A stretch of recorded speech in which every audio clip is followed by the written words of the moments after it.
Welcome to a National Science and Technology Week open house. Live from AT&T Bell Laboratories. Join students from across America as we go behind the scenes at the nation's preeminent industrial research laboratory and meet some of America's top scientists. AT&T Bell Laboratories, headquartered in Murray Hill, New Jersey, has nearly 30,000 people in the United States and around the globe. Since its founding in 1925, Bell Labs researchers have been awarded more than 23,000 patents, more than one patent per day, for inventions that have revolutionized the world. The transistor, the laser, Telstar satellites, electrical digital computers,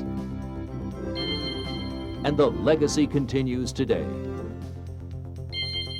In fiber optics, microelectronics, and software. Join us now as David Heil, Associate Director of the Oregon Museum of Science and Industry, and host of Public Broadcasting's Newton's Apple, and Arno Penzias, Vice President of Research at Bell Labs and recipient of the 1978 Nobel Prize in Physics. Take us on a Science Week open house, live from AT&T Bell Laboratories.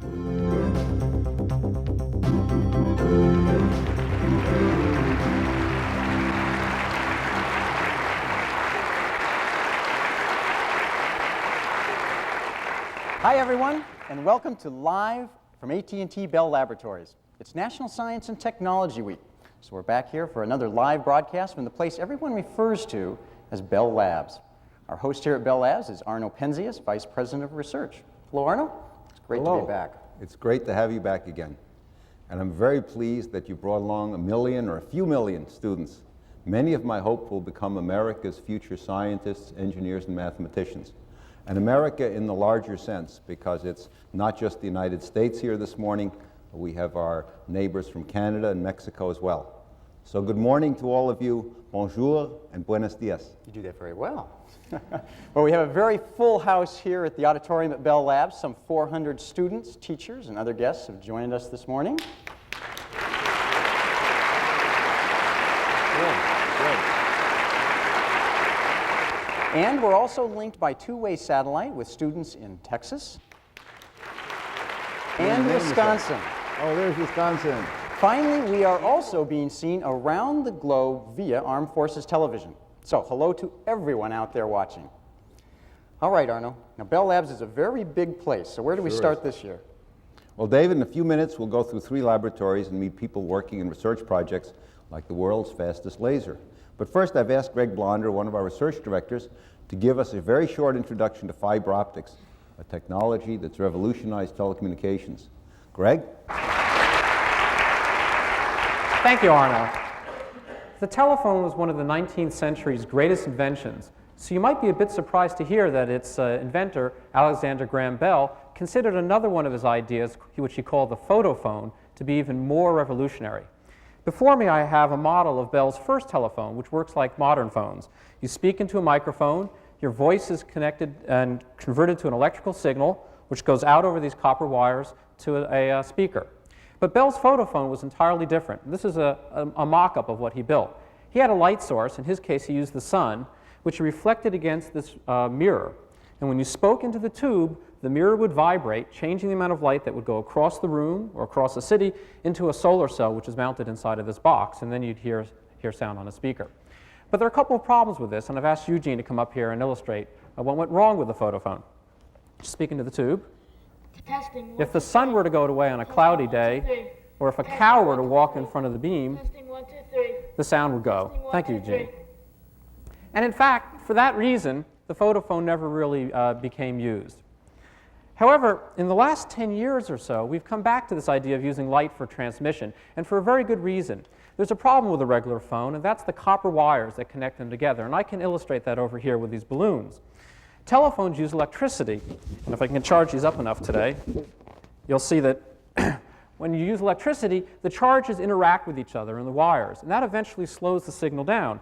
It's forced us, when we want to send a lot of signals around, to use a humongous cable like this with lots and lots of wires in order to get enough capacity. On the other hand, light, which is what Alexander Graham Bell used, can quite freely go through itself without any interaction. And you can get a factor of 1,000 to 10,000 times more capacity in a light wave system than in a copper wire system.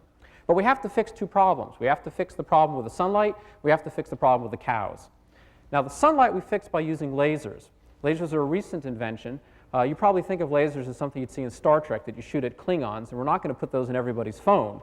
The kind of laser we have in mind is a semiconductor laser. It's very small compared to a grain of salt, and you'll hear more about lasers in a few minutes. That laser replaces this sunlight and replaces that mirror at the other end. So now we have to do something about the cows getting in the way. One way you could fix that is to get a fence. And it's fortunate that light goes through more than air. You can send light through a piece of glass. And this is a model of an optical fiber. Real optical fibers are about the size of a human hair. The nice thing about glass is you can send it through the glass and it'll actually go around the bends. And I can illustrate that here with this small laser. If I put the light in here and then I take it out and put it in and take it out, put it in, you can see it goes through and the sides don't light up. No light is lost. There is still one problem though. Glass isn't as clear as you might think. And to see that, I can show you this piece of tabletop. It looks quite clear, but if you look at it on edge so that you're forced to go through a lot of glass, it's actually quite green. You can do this at home as well. And this is inadequate for a fiber optic system because if you lose 10% of the light in a piece of glass this long, you'd never make it across the room. And so more invention was called for, and that's shown on this next slide. Glass was originally made by digging up beach sand and looked more like a stone. And from the time of the Egyptians until the time of present day, it got about a factor of 1,000 times clearer, but that's still not good enough. At the same time the semiconductor laser was invented, we came up with very clear glass by using a process of distillation, just like we make very clean water. And that got another 1,000 times clearer, about a total of 1,000,000 times clearer than the original Egyptian stone. That's good enough to send a signal through a mile of glass. Think of a mile of glass window with only a few % loss. And so the combination of those ideas, the laser and clean optical fibers, made Bell's photophone come true today. However, you might ask yourself a question. What are you going to do with that factor of 1,000? Clearly, people aren't going to talk 1,000 times longer on the phone, and also people are not going to buy 1,000 more phones. So what's that extra factor of 1,000 for? And we're going to use it to send pictures. Now here's a picture of the Statue of Liberty. Imagine you went and saw a friend in New York City and you wanted to describe the Statue of Liberty to them. Well, you could say Statue of Liberty. That goes very fast. But if you wanted to send them a picture, you'd have to break up this picture in little pieces and say, there's some gray, there's some gray, there's some gray, here's some green, there's some gray. Send that out through the phone line and have them reassemble that picture at the other end. And I've asked some students in the audience to show how complicated that is by holding up individual pieces of the picture. And that takes a lot more information. In fact, it takes about a factor of 1,000, just what we get with the fiber optic systems. And you hear more about sending pictures through fiber optics throughout today's show. Arno? Thanks, Greg. I bet there are a few questions out there for Greg Blonder. All right, let's take a question from Dallas, Texas, since they're hooked up to join us. David Corsi is there at the Infomart. David, are you with us? The first one is from the Science and Engineering Magnet. He's Brandon Cornell. Will this research have any effect on virtual reality research, especially as it relates to aviation training or other careers? The amount of information to send virtual reality, which means not just a flat, static picture like that, but all the sounds and the smells and the motion in this room is much, much larger than that factor of 1,000. It would be impossible to send that kind of information without fiber optics. It's the only thing that'll make it possible. That's great. Now let's take a question from Wisconsin, where Susan Girard is waiting with a group of students in Clintonville, Wisconsin. Susan? Arno, I believe you've been talking to some of our students. Yes, I spoke to your students by satellite in February, and I look forward to seeing them today. Today is the first time I've looked at, actually seen your faces. I've talked to you before over electronic mail and through sending some letters back and forth, but seeing your faces is very nice. Well, we have a student here who has a question for you, and his name is Ron Krieger. Hi, Ron. Hi. My question is there any technology that's being implemented to implement superconductivity in fiber optics right now? Yes, we are looking at superconductivity, which is a way of making metals resistanceless. That is, you can send a great deal of more electricity through the same piece of metal. The problem is that you can't change you can't change the current very rapidly. And so for communications purposes, it's not a terribly good medium. I think it's a lot better for, probably be a lot better for power transmission someday, electrical power. So I think the optical fiber is probably a winner for now. Good question. All right, what we're going to do is take a little lab tour and take you behind the scenes here at Bell Laboratories. I was joined on my visit to Bell Laboratories by 12 rambunctious students from elementary and junior high schools in New Jersey. And together, we got the chance to go behind the scenes into laboratories where the technology of tomorrow is being developed today. A typical semiconductor laser will look like this. This is one of the laboratories where Y.K. Chen and Ming Wu are experimenting with lasers. They and other scientists at Bell Laboratories are trying to improve communications by increasing the number of signals that can be transmitted at any one time. To do that, they use laser light in pulses. The faster the pulse, the more information can be sent. To send a super-fast pulse, they use a very tiny laser source, barely the size of a grain of sand. Using this technology, YK and Ming have created the world's fastest laser, pulses of light that exceed 350 billion pulses per second. Right now, to give you an idea, right now the undersea optical fiber cables, they are running at 1.7 billion pulses per second. And the pulses we are talking about here is 10 times faster. And the fastest one we have made is about 200 times faster than that. 200 times than the current one that we're using? Yes. I'd call that fast. Now, how do you know that it's that fast? So we have to measure the light pulse, we have to measure the width of the pulse, and we have to measure the spacing between two consecutive bits. That's the basic unit of information. So we measure that with this piece of equipment here, that we can measure the spacing between the two light pulses to be exactly 25 trillionths of a second. So the space between these two little light sources, the two little light dots there, is 25 trillionths of a second? Yes. And this is, again, I mentioned this is not even the fastest one. The fastest one we actually cannot even measure with this piece of equipment because the equipment is not fast enough to keep up with the laser. So we have to use the laser light itself to measure the laser light. Another development in lightwave technology takes us to the bottom of the sea. Neil Bergano and Carl Davidson are developers in the Undersea Systems Laboratory. They're building new fiber optic systems that will provide transoceanic telecommunications. This is the actual cable that would lay on the bottom of the ocean. Now, it has several parts to it, but you can see coming out of the end are the fibers themselves, and they look quite fragile. Those are the little pieces of glass. Those are the little strands coming out of the end. Current technology uses underwater cables, much like this one. The fibers are routed through regenerator boards to renew the signals as they travel under thousands of miles of ocean. Every 50 miles or so, the optical data from the cable enters the board where the message gets translated into an electrical signal, and then gets translated back into an optical signal. Neil and his colleagues are developing a system that will not require translating the messages.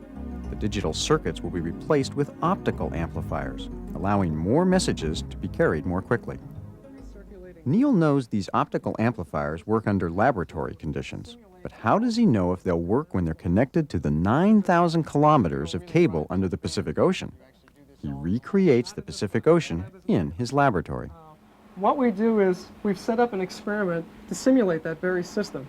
So instead of building a 9,000 kilometer long experiment, we built a relatively short experiment, 120 kilometers. And the trick we've done here is figured a way on reusing that 120 kilometers. Okay, where is that located here in the lab? That's located over there. Okay, so those coils are basically that, what'd you call it, a recirculating? A circulating loop. Circulating loop. And then with these switches on the table, for instance, these switches here, gives us the ability to close the loop on itself.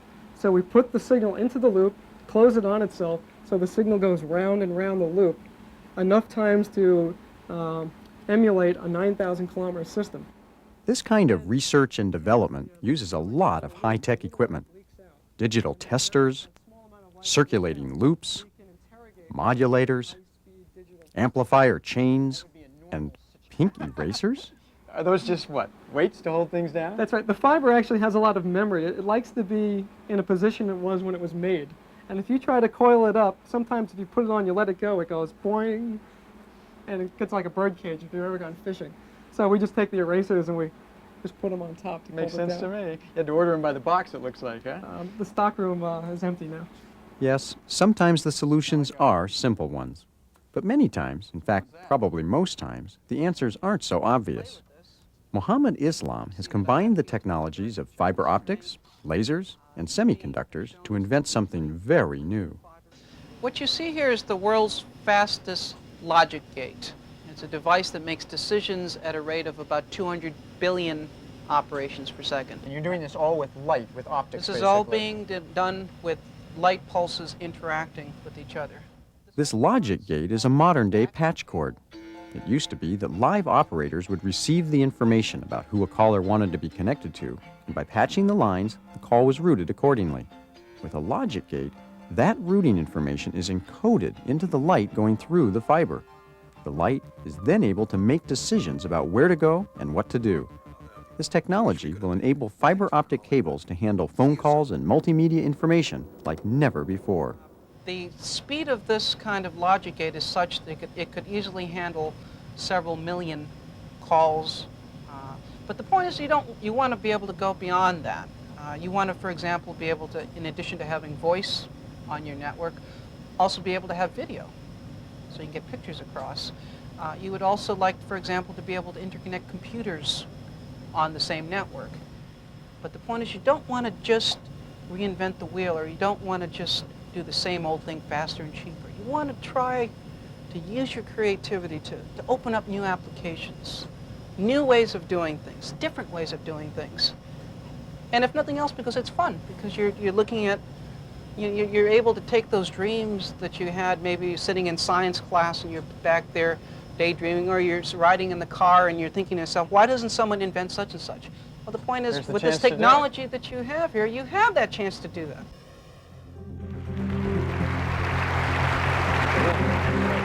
Okay. You know, Arno, when you walk down the halls here at Bell Labs, you're just passing one interesting person after the next. Some of the most interesting people in the world are located here doing research. Right. And we've asked a few of them to say hi to all of you today. Hi, I'm Kelly. I'm an industrial engineer here at AT&T Bell Laboratories. I supervise the printed circuit board laboratory that makes these prototype printed circuit boards. One of the things I worried about when I was taking a lot of math and science classes was that people would label me as a nerd. And I never really felt like I was a nerd. I just felt like science and math were very interesting subjects and that they make you a well-rounded person. And I think that that's one thing I'd like to stress. Don't worry about what people may label you. There are no such thing as nerds. There's only interesting people out there. And science is one of the most interesting things. So you really have to stick to it, stick to your guns, and start studying science and math. There's a lot of rewards for doing it. Hi, my name is Wayne Knox, and this is my version of Wayne's World. But my Wayne's World has a high-speed femtosecond infrared laser in it. If I come in on Monday morning, I think I'm going to work on this laser. I might break something or change something. All of a sudden have something different. Well, I'm going to be doing something completely different for that whole week. And some people like the idea of having not the faintest idea what they're going to be doing tomorrow, next week. That's kind of what it's like to be a research scientist. You are essentially following your nose, and you have to go where your nose takes you. Hi, I'm Janice Marshall, and I work at AT&T Bell Laboratories in Homedale, New Jersey. I'm a chemical engineer, and I research ways of making optoelectronic devices for optical communications at 1.55 microns. I really enjoy what I do because it gives me lots of freedom to explore new areas and new techniques, and I pick up my wrench and I'm in a piece of equipment and I'm taking it apart and reassembling it. And I work with a great group of people too. We have a lot of fun doing our jobs. You don't know the feeling of elation that comes when something that you've worked really long and hard on, when it doesn't work the first time and you give it a lot of thought and you say, okay, I'm going to do this and I'm not going to do that because that didn't work the last time, but I'm going to do this and I don't know that that's going to work, but I'm going to try. And so I did it, And it worked, and I was happy. It was great.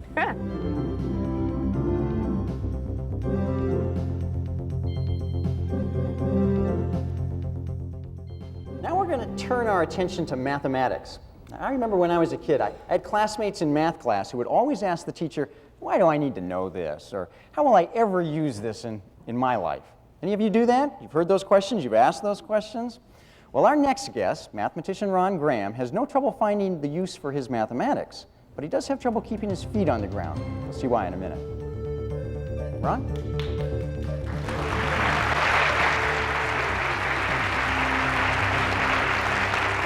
Well, thanks, David. When you think of mathematics, I'll bet a lot of you imagine things like numbers, equations, graphs, stuff like that. But I'd like to show you this morning that mathematics is actually much bigger than that. Mathematics has often been called the science of patterns. And when you're looking at patterns, trying to discover new patterns, or how to change from one pattern to another pattern, or combining simple patterns into more complicated patterns. A sudden gust of gravity. Well, you might ask what math has to do with juggling at all. And actually, mathematics and juggling have a lot in common. After all, juggling deals with patterns and how you combine them. For example, suppose you wanted to add a fourth ball. Well, how would you do it? Well, one way might be like this. Can you see the pattern? You can vary it a little bit here, but there are other possibilities too. Good. So,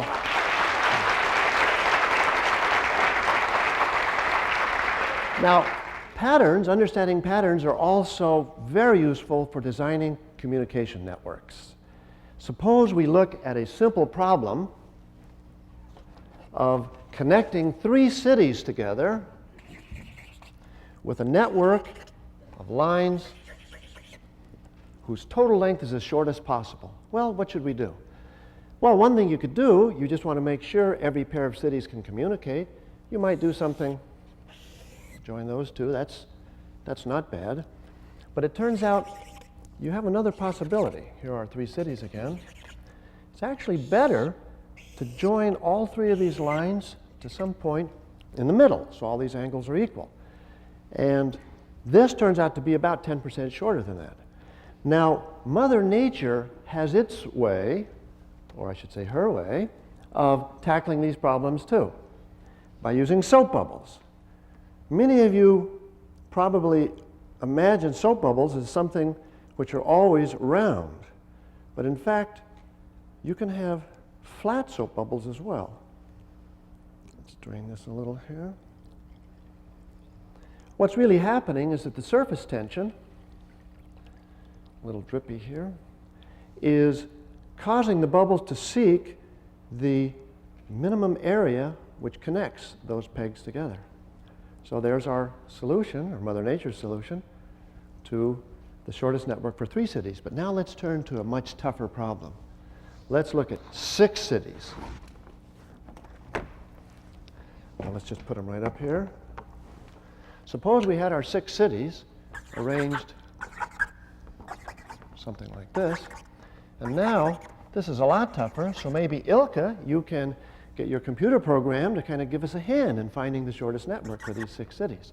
So the big question, and we can ask Mother Nature also to give us her suggestion here. Now it's much tougher. Get them in.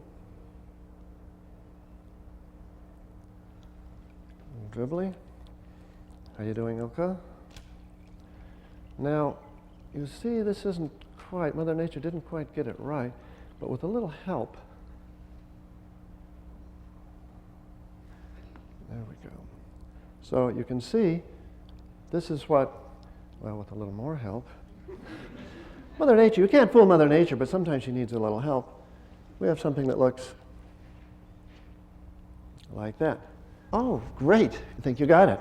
Problems of this type, which involve 25 or 30 points, are so tough that no one in the world yet can really tackle these things. In fact, I would invite you out there to join in the fun and try to help us figure out new ways for tackling these problems. They're really nice problems, and they're lots of fun. Well, the last thing I would like to do this morning to show an application of math involves robots. You know, robots have to run when they're doing all the things they do, but before they can run, they have to walk. And before a robot walks, it has to stand. So how do you get something to stand and balance?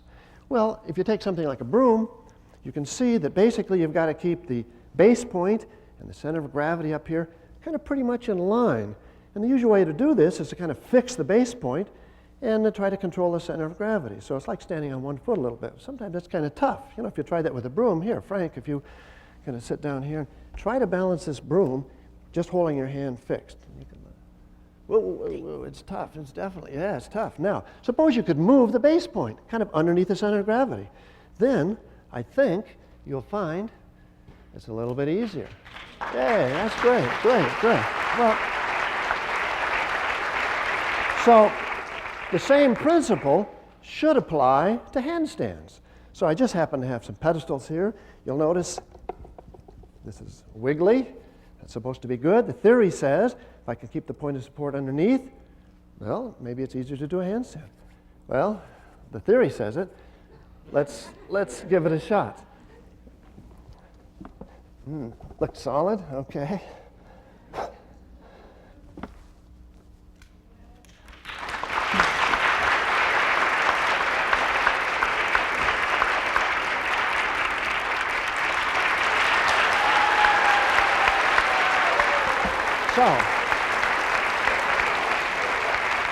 So, remember, mathematics is everywhere. Discover it and use it. You'll be glad you did.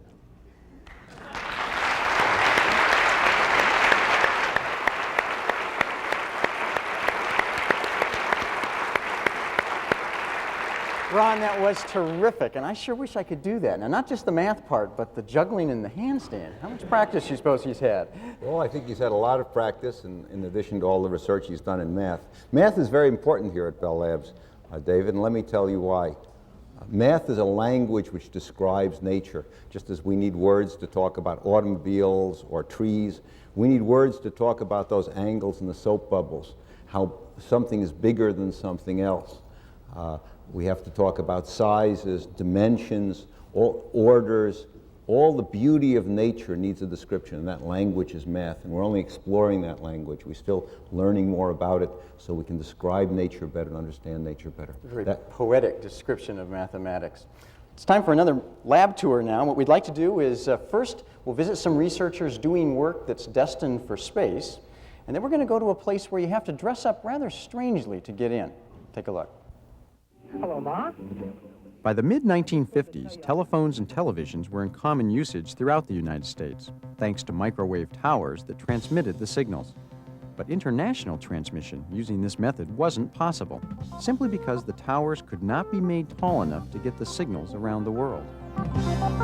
In 1960, NASA was preparing to launch an atmospheric balloon when John Pierce, a researcher at Bell Laboratories, persuaded them to use it to relay microwave signals. Hello, Goldstone. This is Homedale calling. Calling Goldstone. How do you read me? Project Echo was a success, and the satellite age began. The development of the traveling wave vacuum tube, the solar cell, and the transistor, all invented by scientists at Bell Laboratories, made possible the production of the world's first active communications satellite. 5, open solo pure. 3, 2, 1, 0. Dark. Telstar was launched into orbit on July 10, 1962, and later relayed the first television broadcasts overseas. This baseball game is being seen in Europe right now over the Telstar satellite. Since then, satellites have been used for voice communications, computer messaging, space exploration, navigation, and Earth observation. For 30 years, Bill Benden has been involved in satellite development at AT&T. His current project, Telstar 4, is nearing its final stage before launch, scheduled for next year. This is just a model, obviously. When you say it's very large, how big are we talking? From the far end to the other end? From one end, from tip to tip, wing tip to tip is about 80 feet, which is like about 8 stories high. So if you can imagine a building 8 stories high, that's how high it is. Telstar 4 is a geostationary satellite. Once positioned out in space, Telstar 4's period of revolution will keep pace with the Earth's revolution. This will allow the 26,000 solar panels on Telstar 4 to take full advantage of the sun's power. So that all the surface area here sees the sun. It's not hidden behind a drum on the other side. So you can get much more power out of the same area by being able to rotate these panels wherever the sun is at. And the more power you have, the more power you have, the more communications you can carry, the more signals you can transmit, and the smaller the antenna is on the ground.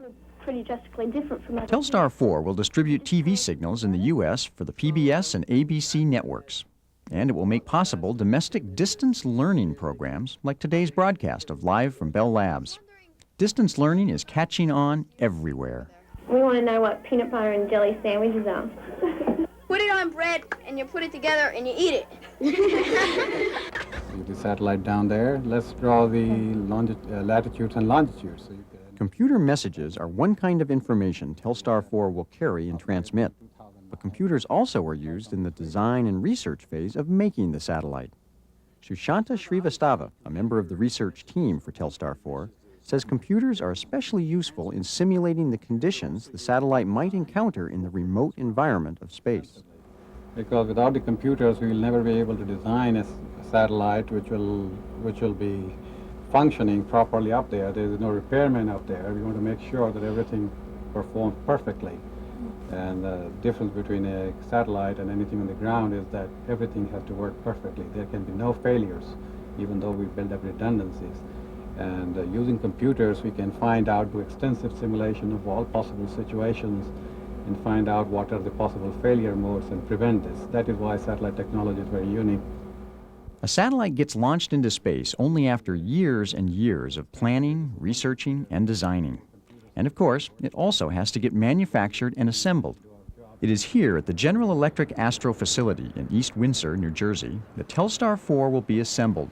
Telstar 4 is in the early stages of assembly, so we thought we'd look at a NASA satellite that's nearly complete. The room in which the final assembly of the satellites is done must be closely monitored for cleanliness. And that means, in order to get a closer look, we had to be clean too. So we donned our sterilized white suits, with matching hats and booties. The air shower is about to begin. Oh, there it is! Went through an air shower to remove any remaining particles of dirt, and joined our tour guide, someone who knows a lot about space and satellites, former astronaut Terry Hart. This is a very special satellite that NASA's asked General Electric to build to test new ways to communicate to space. Terry was working at Bell Laboratories as a researcher when he took a leave of absence from AT&T to become a space shuttle payload specialist for NASA. Now he's back at AT&T in the satellite division. Satellites in space are sometimes facing the sun and sometimes facing the cold of space. There's a tremendous temperature difference between something that's in the sun. So we put the foil on there to reflect the sun and to keep those parts cool. And in other parts, it protects the satellite from getting too cold from the radiation of deep space. What is the cost of this satellite to build, to design, and everything? Satellites will vary quite a bit. Maybe an inexpensive one might only be $30 or $40 million. The budget variety. The expensive one that does a lot of scientific experimentation and so forth, could be $100 million, $200 million, and much higher. A typical launch, what it costs to buy the rocket to launch the satellite, might be 70 or 80 million. So it's very expensive. Oh yes. Yeah. What's the most important thing left to do on it, on the satellite? Well, this satellite, as you can tell by looking at it, is almost completely manufactured now. The blankets are on. So they're preparing it at this time to go into a vibration test, where they're going to put it on a shaker table, and they're going to vibrate it, much like it will be vibrated during launch. And after they get done vibrating it, they'll take it back and test it again to make sure nothing broke. And that way they'll be fairly confident that when it rides on the rocket that it's designed properly and nothing's going to shake loose. How are you going to move this out of G? Well, Sarah, can you see that big crane hanging up above there? Yeah. They're going to very carefully lift it up with that crane, and they're going to move it over into the shaker table area where they can vibrate it. Oh. We were all excited about being this close to an actual satellite that in a year or so would be loaded aboard the space shuttle and sent out into space. And it was fascinating to watch the engineers and technicians at work. Terry, how does someone find themselves here tinkering on a satellite? Well, you find a mix of people. Many of the people here at GE have been with the space program since the very early satellites back in the 1960s. Others are fairly new and have just started recently. But anyone that has good background in math and science can certainly learn how to work in the space program and succeed.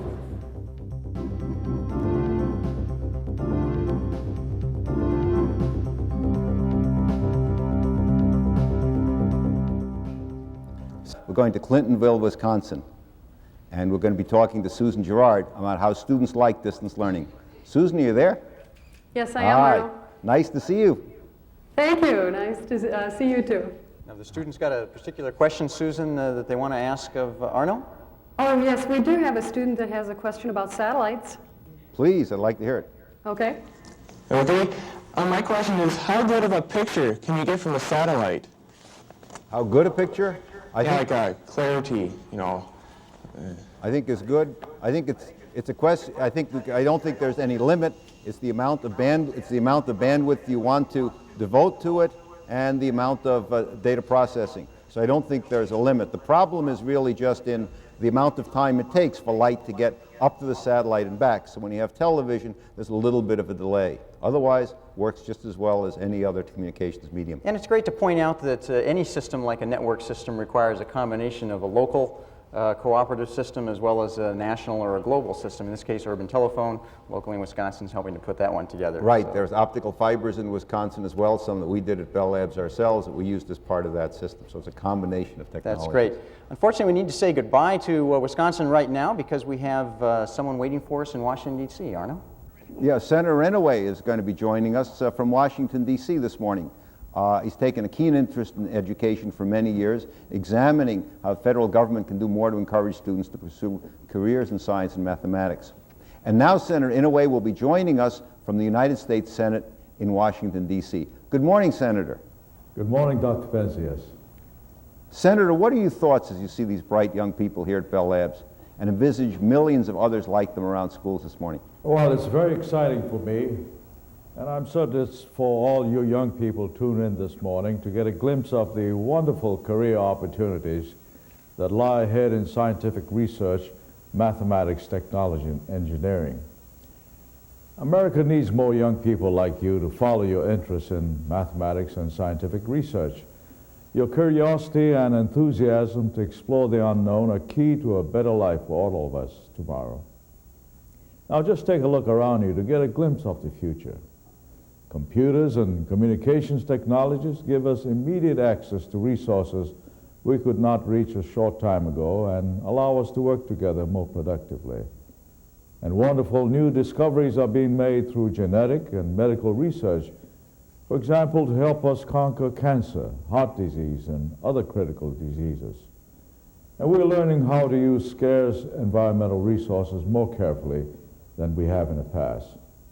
And I know that I speak for all of my colleagues in the Congress when I say we're counting on you to tackle some of the most challenging problems our country and the world have ever known. And I'm confident that we will not be disappointed. You can learn a great deal by following in the footsteps of the outstanding mathematicians, scientists, and engineers of Bell Labs and other outstanding research institutions throughout the land, whose discoveries and inventions have changed the world. Their achievements, such as the transistor and the laser, have made them a source of great pride for our nation. Who knows what kind of contributions you will someday make in the areas of scientific thought and research. One thing we know for sure, a career in science or math will not be dull. So take hold of the opportunities inside and outside your classrooms. And in Congress, my colleagues and I will try to ensure that those opportunities continue to grow. Senator, I want to thank you very much for joining us today. So far, we've looked at things that are very small and very fast like lasers, and things that are very big like satellites in space. But now we're going to join David, who's left us in the meantime while the senator was speaking, to go to a place where it's so quiet you can't even hear the ocean in a seashell. David, did you get where you're supposed to go? Not only am I where I'm supposed to be, Arno, but I am in the quietest room I have ever been in. It is really quiet in here. And hopefully the gentleman standing next to me, Jim West, is going to be able to explain why that's the case. Well, David, it's not only quiet, but it's without echoes. In other words, the room is anechoic. Anechoic without echo. Without echo, right. Now let me try to explain that a little bit using light. If we shine a light on a mirror, what happens? That's right. Well, most rooms that you're used to, your classroom, the auditorium downstairs and so forth, react to sound very much as the mirror reacts to light. Now paint the mirror black. The light is absorbed. Well, the wedges that are all around you and the tennis racket-like floor that you're standing on act on sound as the black surface does on light. So where's it go? It just disappears into those wedges? Into the wedges, right. It's converted to heat and absorbed. Now what do you do in a room like this, Jim? You don't mind me asking? Not at all. This laboratory allows us to study sound in the pure state. And I have a demonstration here for you on that. Right now we're working on microphones that are very directional, that they look only in one direction. Most microphones that you're used to, like the one here, are omnidirectional. They pick up sound all over the from place, all right. over the place. So every one of these just is kind of pointing forward, huh? Pointing in one direction. And we're going to demonstrate that with the help of my colleagues here and ask them to count. And you'll hear them first over an omnidirectional microphone. Please count. 1, 2, 3, 4, I'll switch to the 5, directional microphone. 6, 7, Thank 8. you. Okay, and now when we switch to the directional microphone, I'm sure the two guys on the end disappeared and you heard only the young lady in the center. Zeroed in the middle, that's great. That's right. Now what would be a good application for that type of technology? Well, we're studying these microphones for use in, for example, teleconferencing, but they could be used, for example, in the classroom in Wisconsin. The gentleman who asked a question there could have asked the question without having to have a microphone in his face. Just point one at them? We could have directed this microphone to that person there. That's good. Jim, thanks so much for showing us the anechoic chamber. Thank you, Great. and thank you very Arno, much it's for your back to help you. also.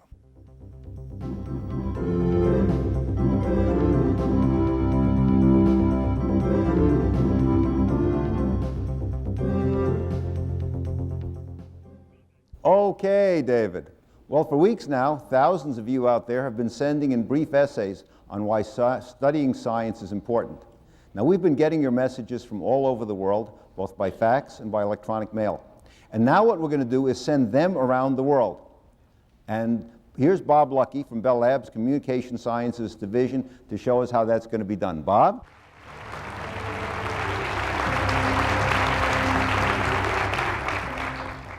Thanks a lot, Arno.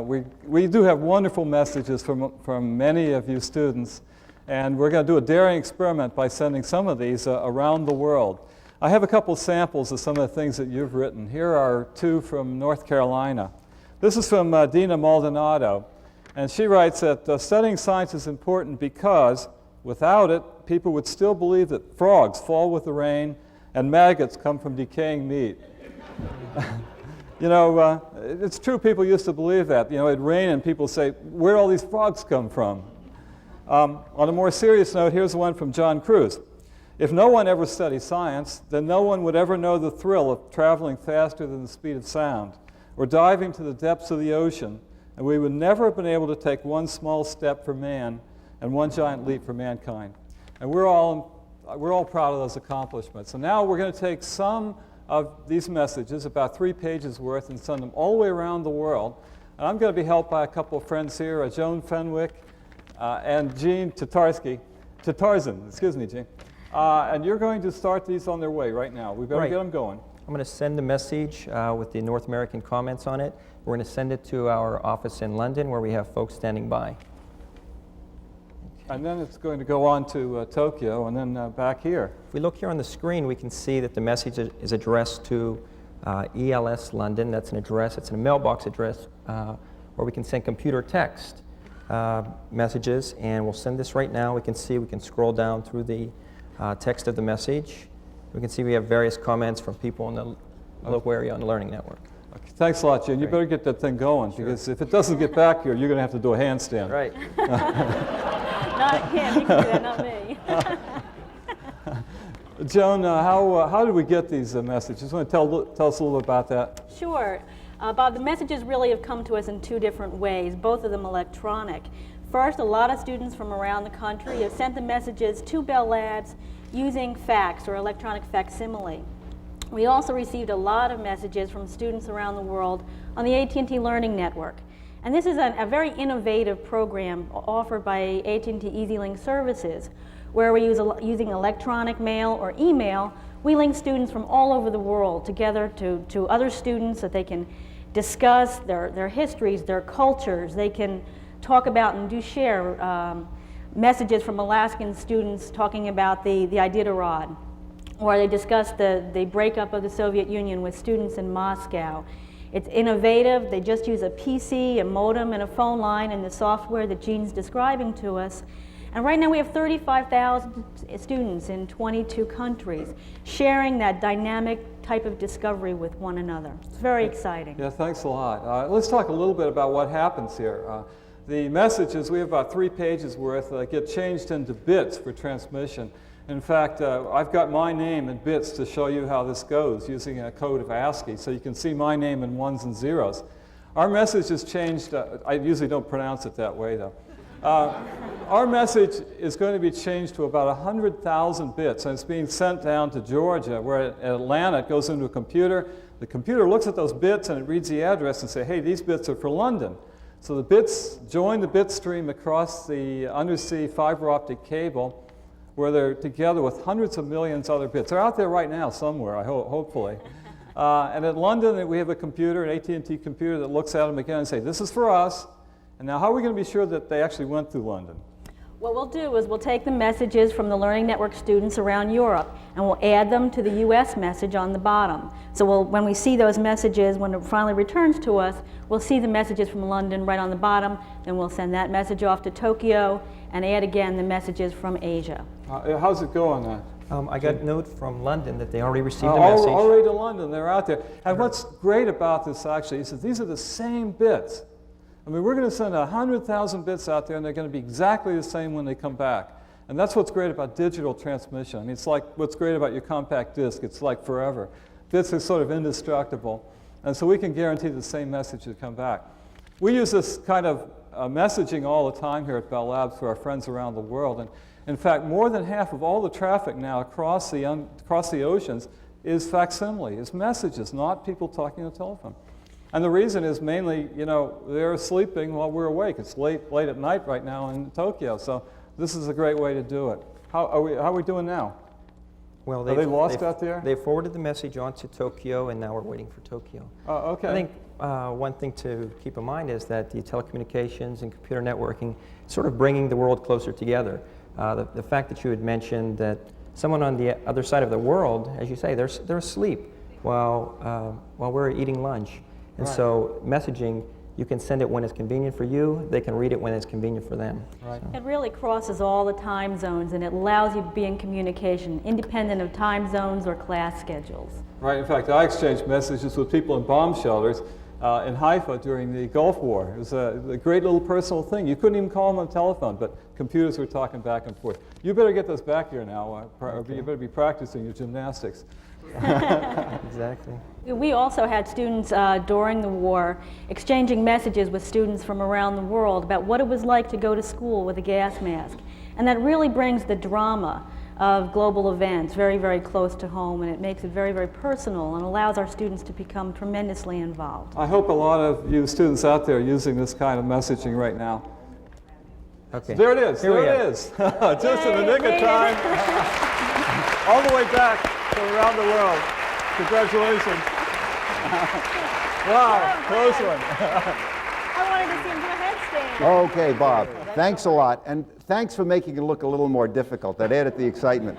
Now, next, I'm really pleased to have that one of America's most distinguished scientists will be joining us, Dr. Walter Massey, who is director of the National Science Foundation in Washington, D.C. He joins us from satellite from Washington. Good morning, Dr. Massey. Good morning, Arno. I bet a lot of students will benefit from National Science Foundation programs, don't even know it. Could you tell us something about its mission, please? Yes, the National Science Foundation is the nation's premier agency for supporting basic research and education. We spend about $3 billion a year on research grants and educational programs. Most of that goes to scientists and engineers and universities, but quite a bit goes to high school and elementary school teachers to help improve their teaching. $3 billion sounds like a lot of money, and it is, but that's only about 4% of all the money that the federal government spends on research and development. Dr. Massey, thank you so much for joining us. I'm really pleased that you were able to join us this morning. Thanks an awful lot. David, to you. It's wonderful to have the scientists Yes. join us as they have over the air. Arno, real quickly, before we go off the air here, you obviously received a Nobel Prize in 1978 for the discovery of background radiation and the Big Bang.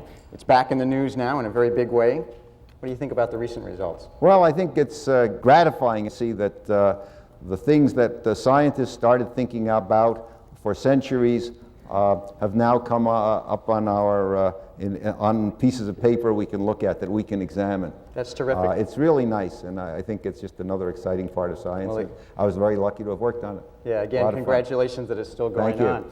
Let's take a quick question from Dallas, Texas, before we disappear here. We're ready for that question. Have neurologists and communication scientists work together to develop neural technology in computers? That's a very good question. Neural science people have built, what happened, the neural scientists have been able to develop circuits, show the paths, and the electrical engineers and mathematicians have taken those same paths, replaced wires, and built computers. They don't work exactly like the human brain, but nature has given us a very good clue to a new form of computing. Well, Arno, it's been another terrific visit here at Bell Laboratories, a very quick hour for all of us. Well, time goes fast when you're having fun, David, and I've had a lot of fun this morning too, and I hope the audience has too also. That's great. So, to all of you out there, have a terrific Science and Technology Week. We'll see you next time. Thank you very much. Great. Great. Thank you very, very much.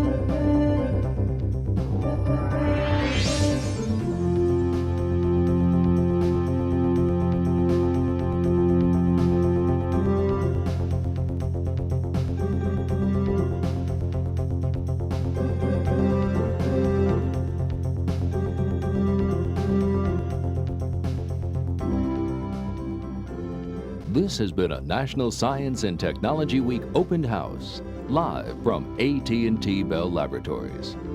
If you would like to contact us about this broadcast, write us at Live from AT&T Bell Labs, 101 JFK Parkway, Short Hills, New Jersey, 07078. Join us next time for another edition of Live from AT&T Bell Laboratories.